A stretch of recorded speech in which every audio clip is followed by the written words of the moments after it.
Shekinah glory, Shekinah glory, Shekinah glory, rest on me. Shekinah glory, Shekinah glory, Shekinah glory. À 2-3 buts. Il va se situer dans 1 Corinthiens et j'aimerais que les jours à venir, à partir du 1er avril jusqu'à la fin avril, si Dieu le permet, que le pasteur Kambi nous amène totalement dans ce livre. Il est prêt à le faire parce qu'il le fait déjà à l'école biblique. J'ai trouvé que c'était très intéressant. Mais c'est dommage, beaucoup de gens manquent la profondeur de certains livres.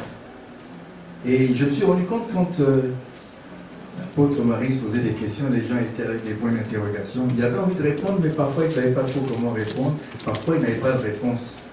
Ça montre que nous devons aller en profondeur. Dis à quelqu'un, on doit aller en profondeur, s'établir sur la terre et monter plus haut.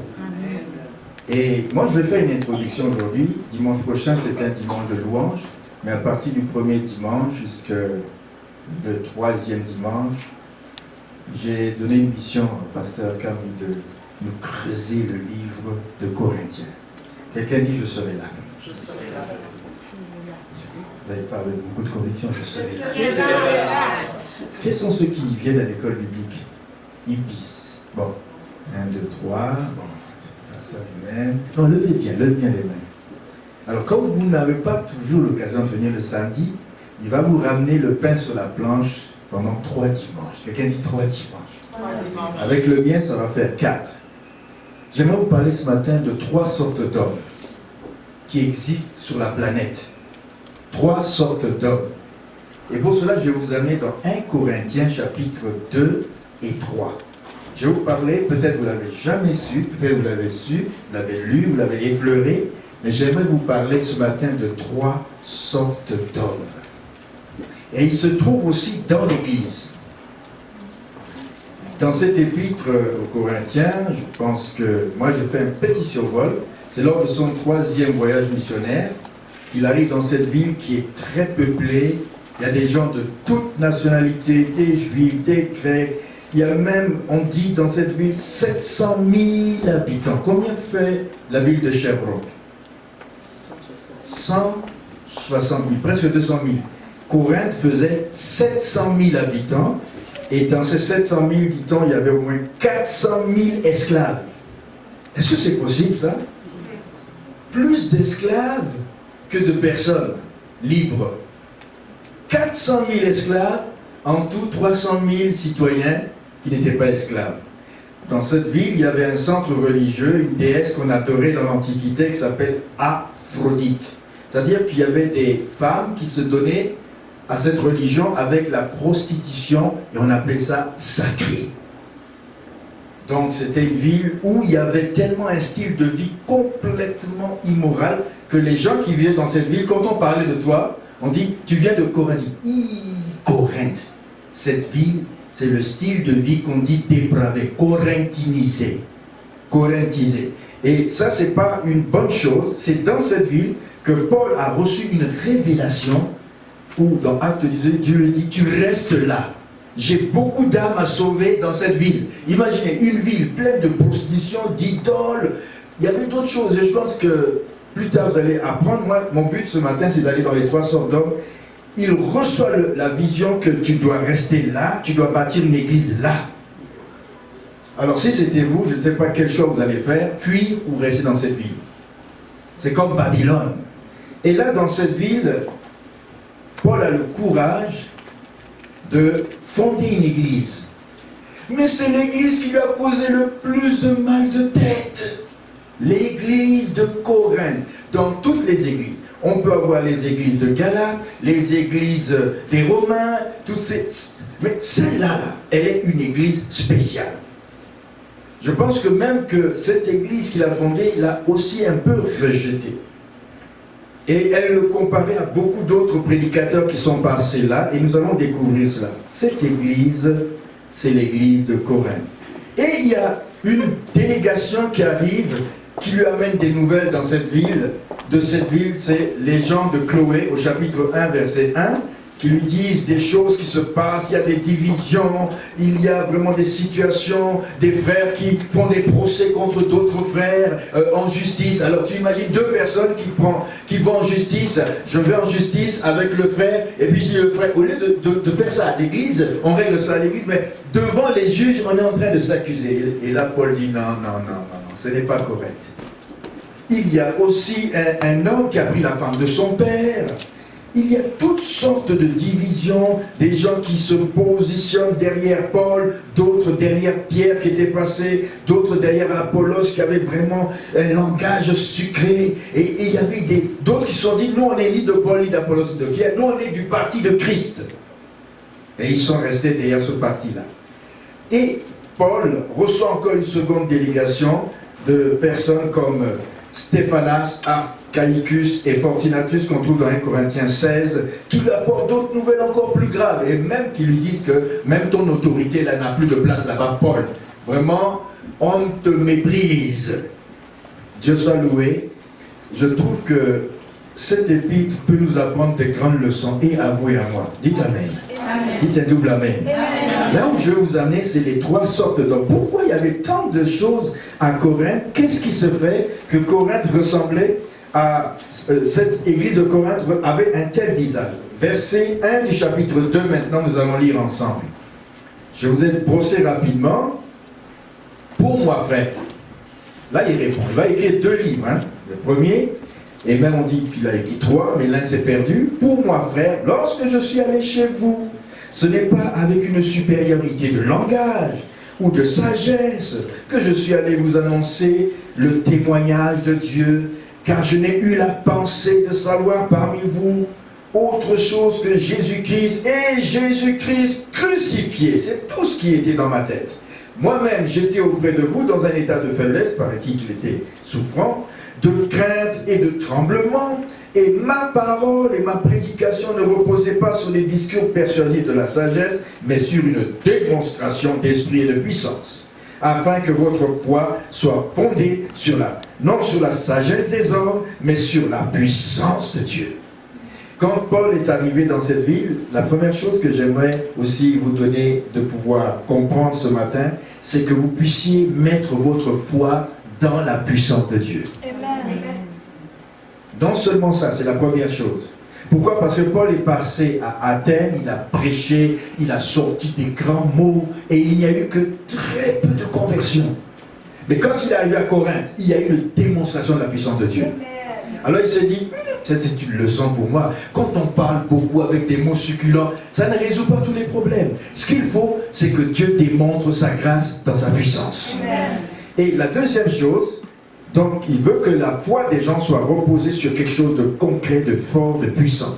Et il dit au verset 6 de 1 Corinthiens 2, cependant, c'est une sagesse que nous prêchons parmi les parfaits, sagesse qui n'est pas de ce siècle, ni des siècles, ni des chefs de ce siècle qui vont être anéantis. Nous prêchons la sagesse de Dieu. Quelqu'un dit la sagesse de Dieu.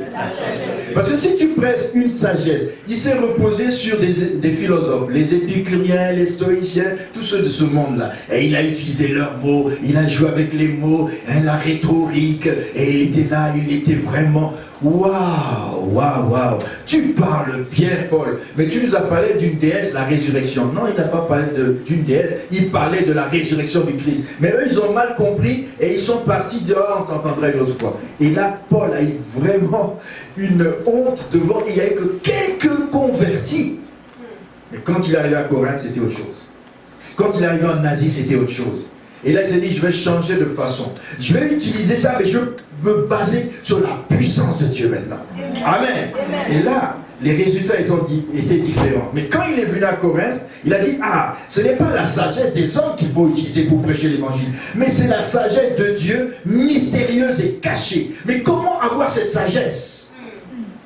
Parce qu'on peut parler avec la sagesse des hommes, mais quand tu parles avec la sagesse de Dieu, il faut savoir d'où elle vient. Et là, il va dire, Nous prêchons, verset 7, la sagesse de Dieu, mystérieuse et cachée, que Dieu, avant tous les siècles, avait destinée à notre gloire. Sagesse qu'aucun chef de ce siècle n'a connue, ni les présidents, ni les rois. Car s'ils l'eussent connu, ils n'auraient pas crucifié le Seigneur de gloire. Si les gens savaient que lorsque Jésus mourrait, il allait ressusciter, personne ne l'aurait mis sur le bois de la croix. Mais comme les gens ne le savaient pas, ils n'avaient pas cette sagesse, ils l'ont mis sur le bois, il est mort. Mais Dieu avait un plan. Amen. Derrière la mort, il y avait la résurrection. Amen. Pour confondre tous les sages, ils ont dit, ah, ben, ça c'était la sagesse de Dieu. La sagesse de Dieu, il nous dit, mais comme il est écrit, ce sont les choses que l'œil n'a point vues, que l'oreille n'a point entendues, qui ne sont pas montées au cœur de l'homme. Des choses que Dieu a préparées pour ceux qui l'aiment. Quelqu'un dit pour ceux qui l'aiment. La sagesse est pour ceux qui l'aiment. La deuxième chose que j'aimerais que tu puisses recevoir, c'est que tu puisses non seulement te fonder sur la puissance de Dieu, mais sur la sagesse du Saint-Esprit. Cette sagesse-là, Dieu nous l'a révélée par le Saint-Esprit, car l'Esprit sonde tout, même les profondeurs de Dieu. Lesquels des hommes connaît les choses de l'homme, si ce n'est l'Esprit de l'homme? Si tu veux connaître les choses de Dieu, c'est l'Esprit Saint, l'Esprit de Dieu qui va te les révéler, qui va te révéler la sagesse de Dieu.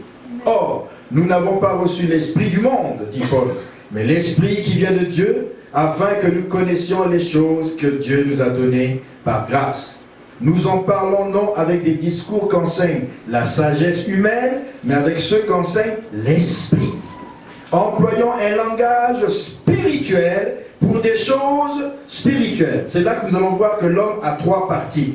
Il y a l'esprit de l'homme, il y a l'âme de l'homme, et il y a le corps de l'homme qui est l'enveloppe de ces deux choses.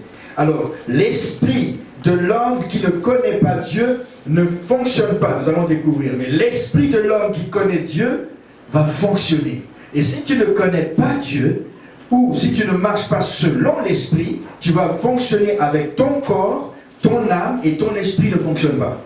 Mais pour que la sagesse de Dieu puisse être révélée par toi, il faut avoir reçu le Saint-Esprit afin que le Saint-Esprit te fasse connaître les choses du Saint-Esprit. Amen. Amen. Ça va être un discours spirituel. Ce que je suis en train de vous dire, peut-être que si tu n'es pas dans un état d'esprit, rempli du Saint-Esprit, conduit par le Saint-Esprit, tout ce que je te dis passe au-dessus de ta tête parce que c'est ton âme qui fonctionne, ta volonté, ton intelligence, tes émotions, et puis dans le corps qui est assis, avec cette âme, tu as aussi les cinq sens, tu as le sens, tu vois les gens, tu me vois prêcher, tu as l'oreille qui écoute bien, mais ça ne rentre pas dans ton esprit, tu as au moins les cinq sens qui fonctionnent, le goûter, le toucher, l'ouïe, l'odorat, tout ça, tu vois, tu es là, et tu es avec ton âme, tu as la volonté, tu voudrais comprendre, tu as l'intelligence, tu voudrais analyser, mais ça ne rentre pas bien, tu n'arrives pas à comprendre, c'est la confusion. Mais il te faut l'Esprit de Dieu dans ton esprit pour comprendre le langage de Dieu. Quelqu'un dit le langage est spirituel. Le langage est spirituel. Mais regardez maintenant au verset 13. Nous en parlons non avec des discours qu'enseigne la sagesse humaine, mais avec ce qu'enseigne l'Esprit, employons un langage spirituel pour les choses spirituelles. Mais, dites avec moi, mais. 1 Corinthiens 2,14, l'homme animal. Projetez-moi maintenant les trois sortes d'hommes. L'homme, c'est pas celui-là, ni celui-là, voilà. Une vie dirigée par soi. L'homme qui ne connaît pas Dieu, on va l'appeler au verset 14, l'homme animal. Dites avec moi, l'homme animal. L'homme animal. Alors là, vous allez dire, mais pasteur, comment un homme peut-il être animal? Bon, quelqu'un qui est animal, c'est qui est au même niveau que toute créature animale. Quelles sont ces créatures animales? Je pose la question. Pierre-Alain. L'homme est animal. Y a-t-il une autre créature qui ressemble à l'homme?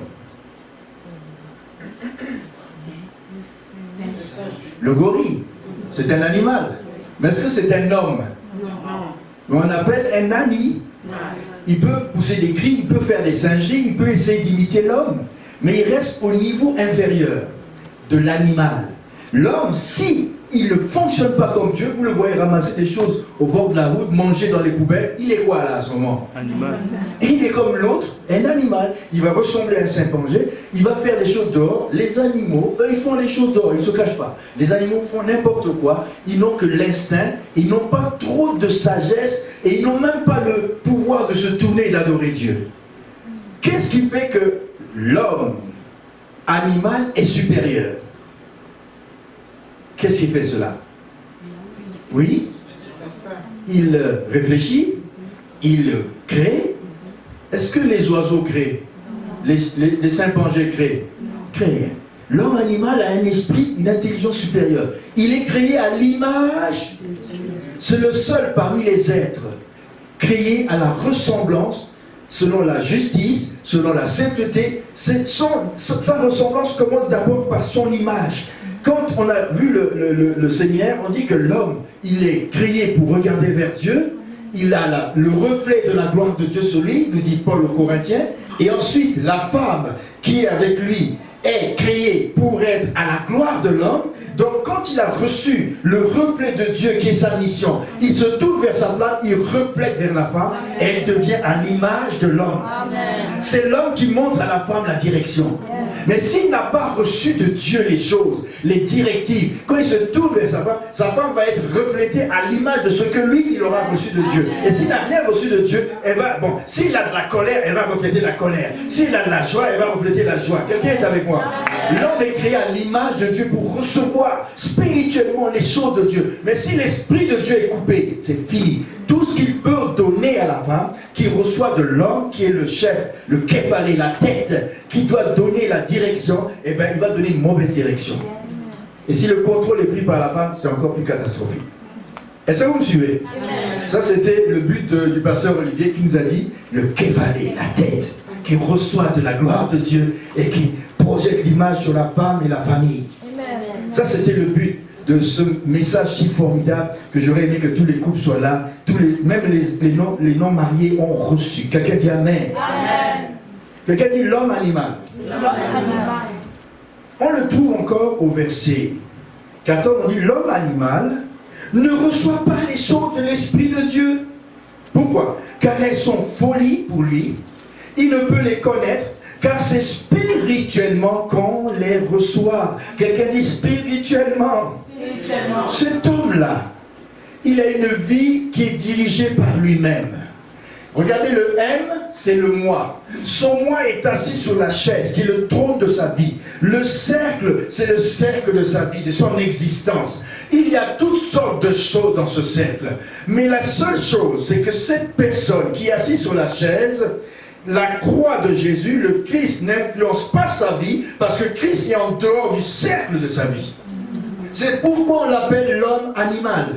Paul va l'appeler plus loin. Si on lit au chapitre 3, quelqu'un dit chapitre 3, le verset,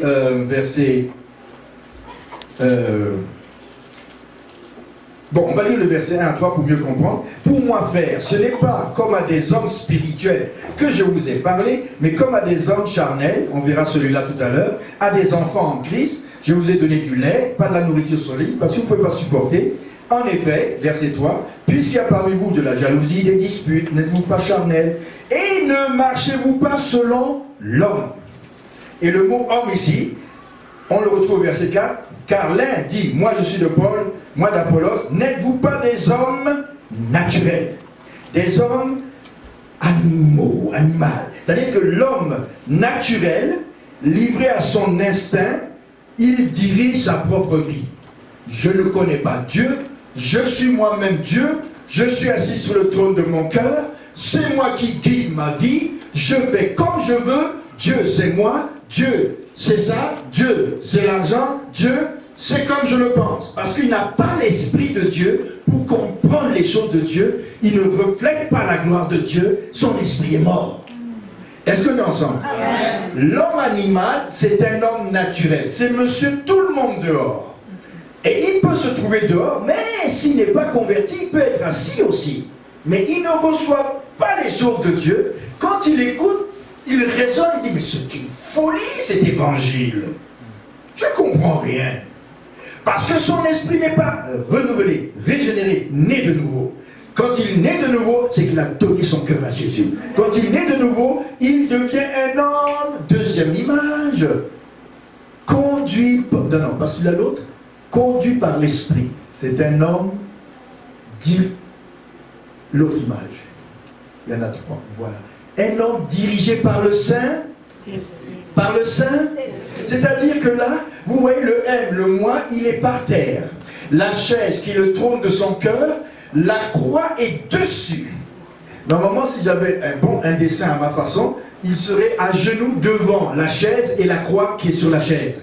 Et il serait toujours en train de se positionner dans la prière, dans la présence de Dieu. À genoux devant la croix. C'est la croix qui règne sur sa vie, sur sa volonté, qui dirige sa vie. Il est conduit par l'Esprit.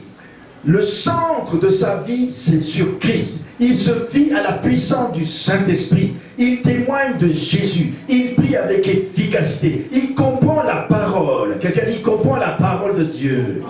Et il obéit à la parole. Un homme de Dieu a dit, l'Ancien Testament demande d'obéir, mais le Nouveau Testament demande d'agir avec la parole. On ne passe pas le temps à dire, j'obéis à la parole. Non, c'est l'Ancien Testament. Mais le Nouveau Testament dit, j'agis avec la parole. J'incarne la parole. Je suis une parole vivante. Je suis... Oh, gloire à Dieu. L'amour, la joie, la paix, la passion, tout ça, c'est le fruit de l'Esprit dans sa vie. Alors, cet homme-là, vous allez le trouver au verset 15 du chapitre 2. On dit l'homme animal. Quelqu'un dit l'homme animal. C'est un homme qui est dans le monde. Il a l'esprit du monde. Il ne reçoit pas les choses de Dieu. Et l'homme spirituel, c'est-à-dire celui qui a reçu l'esprit de Dieu, verset 15, au contraire, il peut juger de tout et il est lui-même jugé par personne. Regardez, un homme spirituel peut être comme Abraham. Abraham s'en va avec son fils. Je prends mon fils. Bon, mon fils, on va prendre un fils. Une fille. Quelqu'un dit fils, fille, c'est pareil. Alors, je vais aller te sacrifier. Alors, les deux serviteurs suivent. 1 et 2. Ils suivent Abraham. Les deux serviteurs suivent Abraham. Et il leur dit, restez ici. Moi et mon fils, on va aller adorer. Imaginons que l'un de vous me suive en cachette. L'histoire d'Abraham aurait changé. Suis-nous en cachette. Je te mets là, sous l'autel. Dans l'Ancien Testament, on dit qu'il a sacrifié Isaac. Mais dans la réalité, les Juifs en Israël nous disent que non, il l'a lié, ligaturé. Il n'a jamais sacrifié Isaac. Mais le sacrifice était quelque chose d'autre. Donc, au moment où je prends le couteau, je lève pour égorger Isaac. Qu'est-ce qui se passe? Abraham, ne fais pas ça. Mais au moment où toi tu vois de loin, parce que tu t'es approché en cachette, et tu as espionné, n'est-ce pas? Et tu me regardes en train de faire ça, et de faire ça. Mais tu entends une voix qui se... Et là tu dis, ah peut-être qu'il a compris qu'il était méchant, mais cet homme-là n'est pas gentil, cet homme ceci, et on retourne à la maison. Finalement, on a fait le sacrifice d'un mouton, et on est retourné. Toi tu vas aller maintenant voir Sarah, va voir Sarah. Et tu lui racontes ce qui s'est passé réellement. Il a tué. Alors, vous aurez une autre version de l'histoire de Abraham. Abraham était un meurtrier. Point final. Parce qu'il a vu deux. Et il a changé l'histoire. Et il a écrit sur le scandale de M. Abraham. Mais l'histoire n'était pas comme ça, n'est-ce pas? Dieu a dit que c'était un sacrifice que Dieu mettait Abraham à l'épreuve. Mais il y a une interprétation qui aurait pu sortir des deux serviteurs. L'homme spirituel, on dit, il juge de tout, il est lui-même jugé par... Il y a des fois, tu ne vas pas comprendre cet homme-là, parce que il comprend les choses de l'esprit, il marche dans les choses de l'esprit, il est conduit par l'esprit, et si tu as l'esprit comme lui, tu peux mieux comprendre cet homme. Et lui, il peut mieux te... Mais si tu n'es pas dans cette dimension de la conduite par l'esprit, tu peux trouver qu'il est parfois pas correct. Tu peux trouver qu'il y a des choses qu'il fait, ça te dépasse. Donc c'est pas spirituel. Mais l'homme spirituel, s'il est conduit par l'esprit, un autre spirituel qui peut le juger, peut discerner par l'esprit. Et c'est pour ça qu'on dit qu'il juge de tout, il est jugé par personne. Paul dit, vous me jugez, mais vous ne savez pas dans quoi je suis. Vous dites ceci, cela, mais vous ne savez pas. Parce que l'homme spirituel, au contraire, juge de tout. Il est jugé par... Ça, c'est 1 Corinthiens chapitre 2, verset 15. Mais il va dire, pour moi, frère, quand je suis allé chez vous, ce n'était pas comme à des hommes spirituels que j'ai pu vous parler. Troisième sorte d'homme. Après que l'homme naturel soit devenu spirituel, on arrive à l'homme charnel. L'homme charnel, ce qu'il a de particulier, si vous regardez bien par rapport à la première image, le M est sur la chaise. Il est lui-même au contrôle. L'homme qui ne connaît pas Dieu, le M aussi est sur. Mais la seule différence, la croix est où? La croix est où? Dans le cercle, non? Mais l'homme, comment on l'appelait? Non, pas spirituel.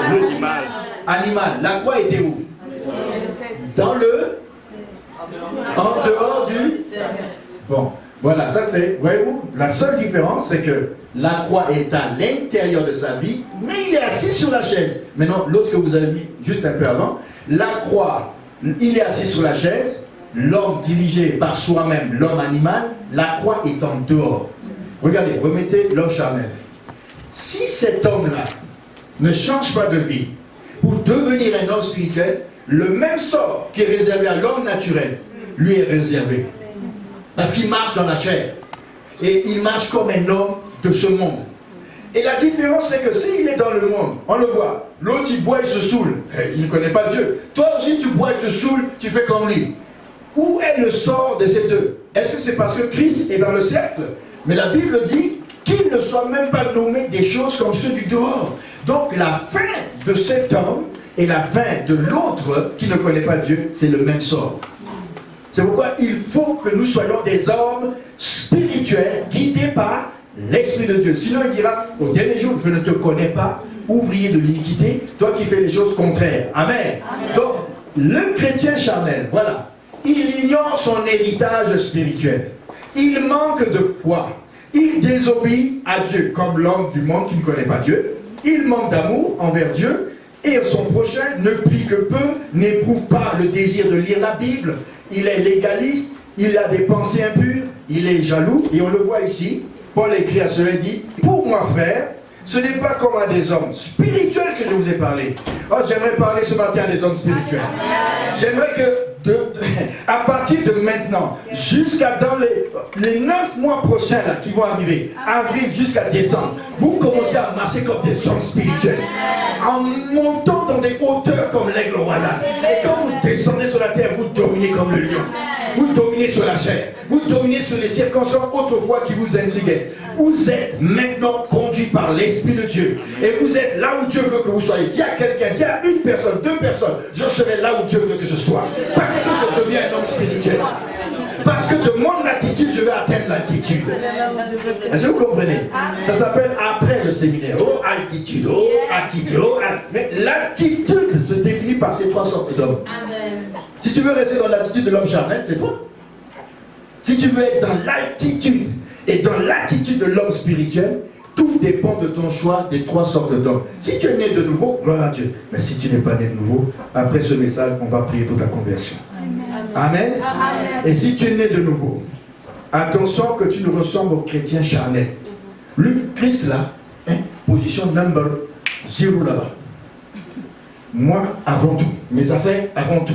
Quand j'aurai un peu de temps pour toi, Jésus, est-ce qu'il y a quelqu'un dans cette salle qui sent que ce message peut lui amener à changer de position entre homme charnel à homme spirituel? Je parle à quelqu'un ce matin. Je me parle à moi-même ce matin. Il y a des choses qui nous arrivent où, en tant qu'homme spirituel, ayant l'esprit, on descend comme des hommes charnels. On marche comme des hommes charnels. Et Dieu n'aime pas ça. Que tu demeures dans cet état trop longtemps. Dis à quelqu'un, pas trop longtemps. Pas trop longtemps. Si tu pêches, relève-toi. Amen. Tu dois savoir que l'homme à qui Paul parlait par l'Esprit de Dieu, il dit, je n'ai pas pu vous parler comme à des hommes spirituels, mais comme à des hommes charnels. La caractéristique de l'homme charnel, c'est un chrétien. La croix est dans le cercle de sa vie. J'ai défini qui il est. Il est assis sur la chaise de sa vie. Il contrôle sa vie, il fait ce qu'il veut. Lui-même, il contrôle le Saint-Esprit. Il dit à Jésus, assis-toi là. Tu me suis, tout ce que je te dis, je te commande, tu vas obéir. Au lieu que ce soit lui qui obéisse, il est par terre à genoux. Jésus sur la chaise, c'est lui qui conduit et il définit ce qu'il veut. Et Jésus après il le consulte pour que Jésus le bénisse. Est-ce que c'est comme ça? Est-ce que c'est comme ça? Ah, bien aimé. Il y a de la jalousie, de la culpabilité, de l'inquiétude, du découragement, des attitudes négatives, frustration, une vie sans but. Il est comme les chrétiens de Corinthe. Il dit, je n'ai pas pu vous parler comme des hommes spirituels, mais des hommes charnels. Et vous étiez comme des enfants en Christ. L'homme charnel, le chrétien charnel est un bébé en Christ. Il n'avance pas. Voici un bébé. J'ai un bébé de petit niveau. Alors, parce qu'il vient de naître il y a quelques temps. 3, 4 mois. D'accord?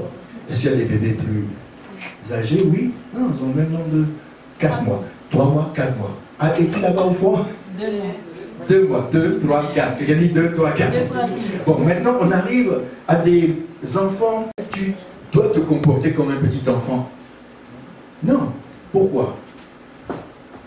Parce que je suis adulte. Parce que? Je suis adulte. Je suis un jeune adulte. Mais est-ce que l'adulte, le jeune adulte est déjà adulte parfait, mature?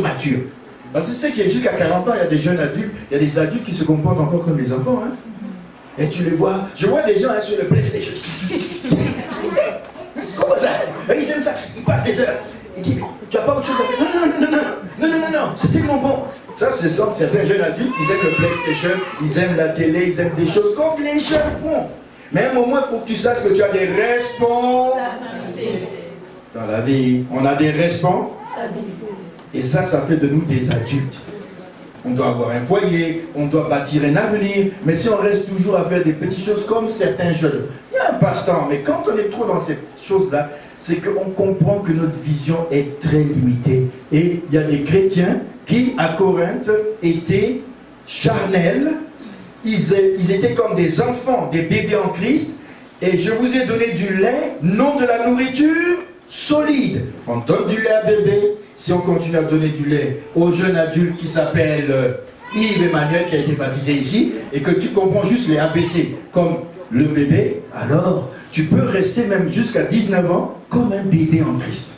Est-ce que c'est ce qu'on veut à Shekinah? Non. Voulez-vous rester toujours des bébés en Christ? Non. Voulez-vous grandir? Oui. Mais comment aller? Alors si je pose la question à Yves Emmanuel, comment vas-tu faire pour grandir? Donnez-lui un micro. Yves Emmanuel, comment veux-tu faire pour grandir? Et après, je vais poser la question à Josué. Comment vas-tu faire pour grandir? Et ensuite, après, à Anne-Marie. Comment vas-tu faire pour grandir? On commence par qui? J'ai parlé de Pierre-Alain plutôt. Je pointais Yves Emmanuel et la Pierre-Alain. Bon. Quelle stratégie vas-tu mettre en place pour grandir? La base, c'est quoi? Hein? Lire la Bible. Écouter les témoignages.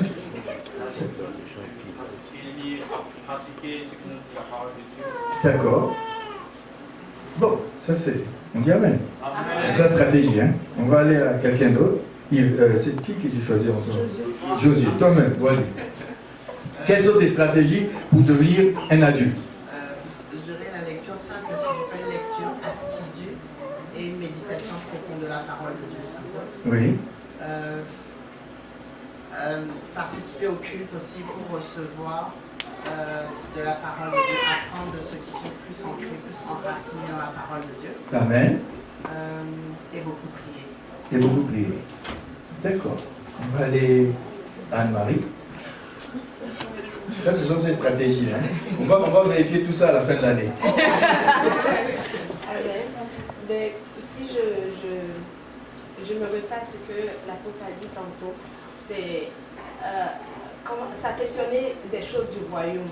C'est-à-dire passer à connaître Dieu, passer le temps à lire la parole, comme Josué l'a dit, être constant, entretenir une relation, développer une relation avec le Père, et puis aussi appliquer aussi les messages que je reçois, ne pas être un auditeur oublieux ou une auditrice oublieuse. Quand que je reçois la parole, l'appliquer, et aussi, comment on appelle ça? Savoir que j'ai des responsabilités, des devoirs en tant qu'enfant de Dieu dans la maison de Dieu, et même aussi envers mon prochain. C'est en le faisant que je vais devenir mature. Bon, on va acclamer pour les trois. Alléluia. L'un complète l'autre. Alors, vous vous inspirez de ça. si vous voulez en rester au lait, c'est votre choix. Si vous voulez grandir et dépasser le stade du bébé, de l'enfant en Christ, c'est aussi votre choix. Mais l'enfant en Christ peut devenir un homme spirituel. Il y a les caractères de l'esprit, des choses à développer dans le caractère. Quelqu'un dit attitude. Caractère. Et il faut aussi développer une force qui peut nous amener à vaincre certaines choses. Ça, c'est la puissance du Saint-Esprit, les dons du Saint-Esprit. Et si tu as un caractère, tu dois faire attention au verset 3. En effet, puisqu'il y a parmi vous, vous allez voir, le fruit de l'Esprit, c'est la joie, la paix, la bonté. Et on nous dit que l'homme, le chrétien charnel, il a de la difficulté à ce niveau-là. Hein? Il a de la difficulté, il manque d'amour envers Dieu, son prochain. Il a de la jalousie, de la culpabilité, de l'inquiétude, du découragement, des attitudes négatives, il a toujours de la frustration. Il a une vie qui tourne en rond, il est sans but. On dit ici au verset 3, il a de la jalousie parmi vous, parce qu'il a appris des gens de Chloé qu'il y a de la jalousie, il y a des disputes. N'êtes-vous pas charnels? Ne marchez-vous pas selon l'homme de ce monde? Quand l'un dit, moi je suis de Paul, l'autre dit, moi je suis d'Apollos, n'êtes-vous pas des hommes naturels? Qu'est-ce donc Apollos? Qu'est-ce donc Paul? Des serviteurs par le moyen desquels vous avez cru, selon que le Seigneur l'a donné à chacun. J'ai planté, Apollos a arrosé. Un exemple pratique, j'ai planté et arrosé. Qui peut m'expliquer? J'ai planté, Apollos a arrosé. Un exemple. Bon, je vais interroger le pasteur, ou alors les anciens. Allez. Que veut dire j'ai planté, Apollos a arrosé? Qu'est-ce qui s'est passé là? Je prendrais peut-être un cas où peut-être l'apôtre voit quelqu'un qui il évangélise, la personne rentre ici. Et une fois qu'il est rentré ici, si Pasteur Solange a enseigné, ou Pasteur Solange a comme a subi le chrétien qui est rentré, c'est comme l'apôtre avait planté, Pasteur Solange a arrosé. D'accord, c'est un exemple. Un autre encore. J'ai planté, l'autre a arrosé. Qu'est-ce que ça veut dire pour vous? C'est un peu dans le même sens, mais il est venu, il a amené les bases, les principes, et puis les autres ont fait respecter, ont entretenu la parole, ils ont intensifié dans le cœur des croyants. Et puis Apollos, qu'est-ce qu'il a fait? Qui est Apollos? C'est un disciple. C'est un disciple. Mais on dit, j'ai planté Apollos. C'est un disciple. Pas plus. Un homme, un serviteur, un homme de Dieu, un disciple de Paul. Un disciple de Paul. Bon, alors on va aller voir le pasteur. Il va nous donner une petite explication, comme ça il va commencer son message pour le mois d'avril. Lorsque l'apôtre Paul arrive à Corinthe, il évangélise la ville et la ville est sauvée. Ensuite, il va partir. Apollos, qui est décrit dans Acte 18 comme étant un enseignant, versé dans les Écritures. Il vient d'Alexandrie. Alexandrie qui est une ville où il y a une grande bibliothèque. Donc c'est un homme très instruit, très éloquent, qui connaît beaucoup la parole de Dieu.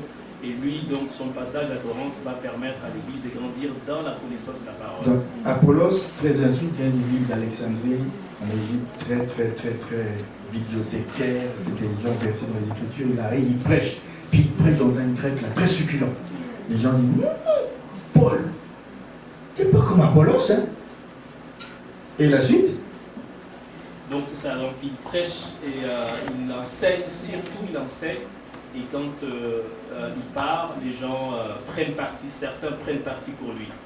Des gens dans l'église de Corinthe vont être, moi, en tout cas, quand l'apôtre Maris va venir là, c'est de Maris que je vais écouter. C'est un exemple, hein? Ça, on peut dire Apollos peut-être. Et puis, l'autre, c'est l'apôtre Paul. Oui, on connaît l'apôtre Dandan, par exemple. Mais Marie, c'est quelque chose. On a eu un séminaire fantastique. Alors, là, on va commencer à faire une comparaison. Et ça peut être un autre qui peut arriver encore. Pierre arrive, finalement.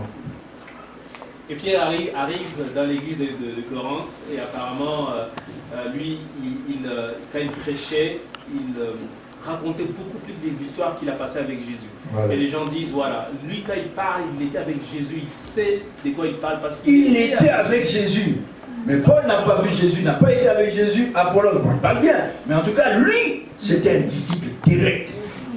Voilà. Et finalement, d'autres disent, mais nous, on n'est ni de Jésus, ni d'Apollos, ni de Pierre, mais nous, on s'est défini comme étant de Jésus, de Christ. Christ. Donc, nous, on aime Christ parce que c'est lui qui donne l'essence à la vie.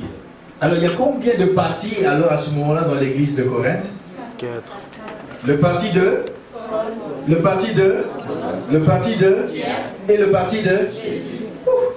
Mais alors, les gens de Chloé arrivent avec... Mais il y a une grosse division, Paul. L'église qui a battu là, oulala, c'est pagaille. Il y a des gens de tout bord. Et c'est ce qui arrive à l'église de Corinthe. La suite, à la prochaine émission. On peut accorder tous ceux qui ont répondu. Merci. Alors, vous voyez, la nécessité de savoir un peu plus, ça va nous aider. Des choses comme ça qui se passent. Et on a oublié qu'il y a des principes que Dieu a donnés ici à Paul. Il dit, moi, j'ai planté, l'autre est venu arroser. Quand on plante, on jette les bases. Les bases d'une mission sont jetées par des planteurs. Et ça, on peut les appeler des pasteurs. À la limite, ce sont des apôtres, normalement, qui plantent. Mais il y a des gens qui sont appelés pasteurs, qui ont planté une œuvre. Mais logiquement, ces gens-là sont des gens qui jettent des bases. Ça devrait être des apôtres. Parce que si quelqu'un fonde une église, il est automatiquement dans une situation apostolique, missionnaire. Amen. Donc, il plante. Et là, l'un arrive comme ça pour bénir le peuple de Dieu. On dit, ce ministère-là s'appelle arroser. Et c'est ce que nous avons reçu durant cette semaine et dans les années passées. Il y a beaucoup de ministres qui sont venus arroser. Mais les bases ont été déjà jetées. Et on va nous dire, attention, voilà comment il faut voir l'œuvre de Dieu. J'ai planté, Apollos a arrosé, mais Dieu a fait croître. Alléluia. En sorte, ce n'est pas celui qui plante qui est quelque chose, ni celui qui arrose, mais Dieu qui fait croître. Alors dis-toi une chose, on peut planter, on peut arroser, on peut arroser, on peut arroser, on peut arroser. Mais quand l'un vient pour arroser et qu'il pose des questions, il faudrait qu'il voit que, waouh, vous êtes solide, Shekinah, vous êtes spirituel. Mais il faut prendre la température spirituelle sur trois choses. La foi, l'espérance et l'amour. Et c'est avec ça qu'on sert de thermomètre ou de thermostat. On règle le thermostat, il reste à une position. Mais le thermomètre, lui, il monte, il descend. Attention, si ton amour monte, il faut qu'il reste toujours à la même température. Si ta foi monte, à la même température. Si ton espérance monte, c'est à la même température. Et on reconnaît un vrai chrétien qui est équilibré parce qu'il est toujours comme un thermostat, pas comme un thermomètre. Là, il fait chaud aujourd'hui. Oh, il fait froid. Oh, il fait chaud. Oh, il fait froid. Qui veut être un thermomètre? Pas moi. Je veux être un c'est-à-dire régler à la bonne temps, c'est-à-dire la foi, l'espérance et l'amour, toujours à la même place. On veut sentir ton pouls. Ah, mais tu es en santé. Le docteur dit, mais tu n'es pas malade, mais tu es en bonne santé. Et le docteur, c'est qui? C'est le Saint-Esprit.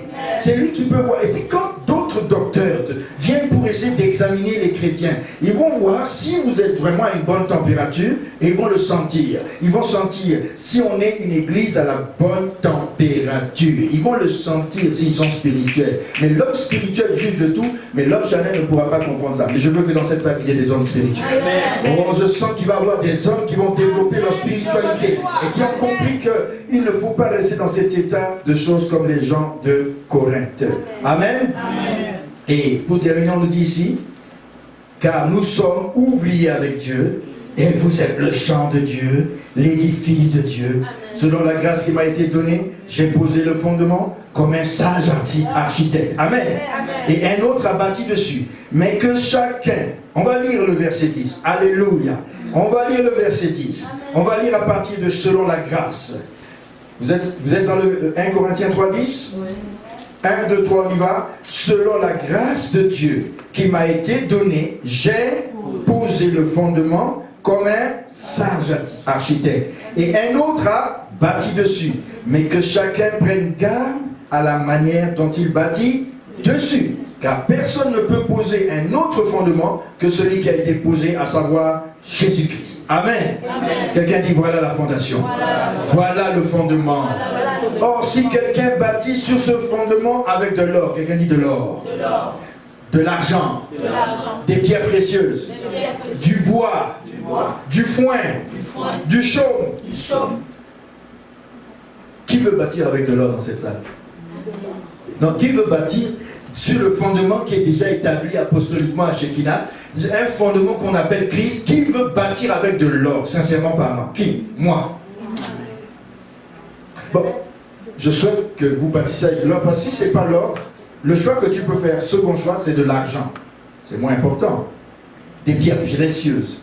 Ça dépend des degrés de valeur. D'autres vont dire, moi c'est du bois. Il y a beaucoup de bois au Canada. D'autres vont dire, du foin. Ah, j'irai dans les fermes, je vais prendre du foin. Hein? Ça c'est sauvage, on peut bâtir avec ça, n'est-ce pas? D'autres vont dire du chaume. Hein? Le chaume, là, c'est comme la poudre. Mais l'œuvre de chacun sera manifestée. Car le jour la fera connaître.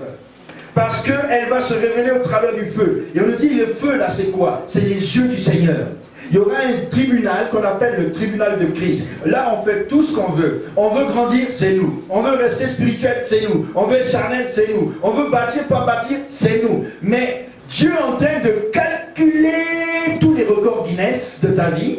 Et quand tu arriveras devant un premier tribunal, si tu es sauvé, on va dire que c'est sauvé au travers du feu. C'est-à-dire que de justesse, la porte se ferme derrière ta chemise. Hey, merci Seigneur. Au moins, je dois enlever la chemise et rentrer au royaume. Amen. Parce qu'il y a des gens, ils vont rentrer, ça va se fermer juste derrière. Hey, Seigneur, hey. J'enlève la chemise, je suis dedans. Merci Seigneur. Amen. Mais ça dépend. Maintenant, l'œuvre, c'est maintenant que ça se passe. Amen. Si tu travailles fort, tu travailles trop, mon frère. Tu travailles trop, ma soeur. Ça, c'est fort. Fais-le fort, fais-le moins fort, fais-le un peu moins fort. C'est l'œuvre. Ça dépend si tu as choisi de l'or. D'autres on dit de l'argent. D'autres du foin, du chaume. C'est pareil, on ira au ciel. Mais il y aura une récompense. Si tu arrives de justesse, tu vas voir. Il y a des gens qui vont être comme le soleil. Ils vont briller devant le trône. Ils seront devant le trône comme le soleil dans le ciel. Mais d'autres vont être comme la lune. Ils vont briller un tout petit peu. Et d'autres vont être comme les étoiles loin. Tu vas voir le trône de Dieu loin. Comme au stade, oh, je ne vois pas bien la tête là. C'est qui a bien joué? Mais tu es au ciel, mais tu vois très loin. Il y a des gens qui seront positionnés très loin. Mais le pire, c'est qu'on doit être sauvé au travers du feu. Et le feu, c'est quoi? On dit que les flammes de feu sont les regards du Seigneur. Il va regarder ton travail sur la terre. Il va regarder ta vie. Il va scanner, il va dire, toi, telle position. Dieu soit loué si tu es entré.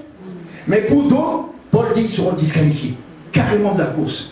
Et Jésus leur dira, Matthieu 7, je ne te connais pas. Toi, tu n'entres pas. On dit les brebis à droite, les boucs à gauche. Ça, je ne veux pas ça. Donc, qu'une personne dans cette salle, au nom de Jésus. Mais au moins, tu rentres. Mais maintenant, ça dépend de toi, la place que tu choisis au ciel. Ça dépend de toi. Amen. Quelqu'un dit l'homme spirituel. La femme spirituelle. Elle définit son avenir. Son altitude. Mon altitude va être là-haut. Mais ça dépend de mon âme. Que Dieu bénisse sa parole. Amen. Que Dieu bénisse sa parole. Que Dieu bénisse sa parole. Shekinah glory, Shekinah glory, Shekinah glory.